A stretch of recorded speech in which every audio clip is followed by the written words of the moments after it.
Hi there! In this video, I will give you a quick guide on how you can find black users on Discord. So please listen carefully to each step that I will be doing and explaining. So the first thing that you will have to do is, of course, make sure that you've already logged into your account. And once you're here, you will click this user settings right here. So just go ahead and click that. And now that you're here, you will just basically have to look for black.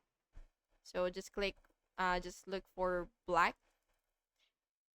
And then what you will have to do is you will click this, which says content and black. And then now that you're here, you will basically just see a list of bunch of people that you've blacked, and you can unblack them if you want. By the way, so yeah, you will just have to click unblack next to the user's name if you do want to black unblock them. So that's basically just it. And I really hope this video was helpful for you. And if it was, please make sure to like and subscribe for more videos like this. Thank you and have an awesome day.